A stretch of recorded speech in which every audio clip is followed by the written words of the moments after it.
everybody, it's Missy from Shimmers again, and for today's video I'm going to show you how easy it is to tone down a busy pattern paper using some gesso and your Shimmers products. And I've chosen to use this text script paper here from the Amy Tan Better Together collection. I love it. I love the colors. I think it's a beautiful paper, but it's very busy. And when you have your photo right on top of it, you just kind of lose the picture because the paper's so busy.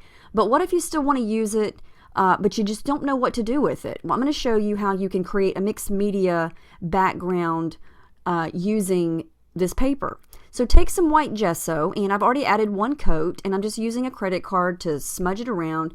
Let it dry, and just keep adding it as much as you want until you fade away some of that pattern. As you can see there, I've got a nice big chunk over on the right and in toward the center of white, and you can still see the pattern, but it's kind of faded, and it makes your photo stand out a little bit more. And so once you've got your area kind of faded away, so to speak, I'm going to come in here with some shimmers, and you could do this with any of your Shimmers products, any color scheme you want. I just chose 4 different colors based on the colors that are in the paper.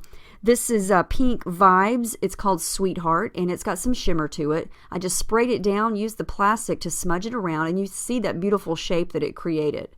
It's just a really pretty watercolor shape, I guess you could say.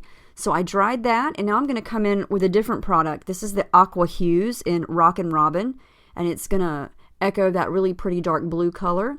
I just added some water with the water brush, swirled it around, and actually just turn the container over and flip the spots on there. And so it's very easy to use. You could also let the water sit in the container a little bit longer and let it thicken up, and it's going to give you a little bit darker of an effect. And you could let this air dry, but I'm impatient and I like to have it dry right away, so I like to use my heat gun. This is no yoking in the colorings, and it's a flat yellow.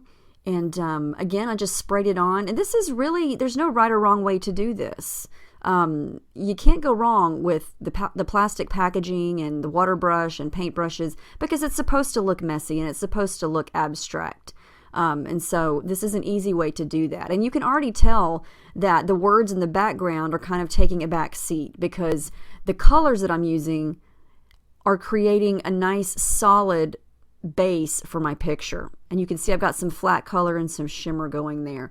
But when I put my picture on top of it, it stands out a lot more because you've got that base behind it that's not busy. It's more of a solid color, if that makes any sense.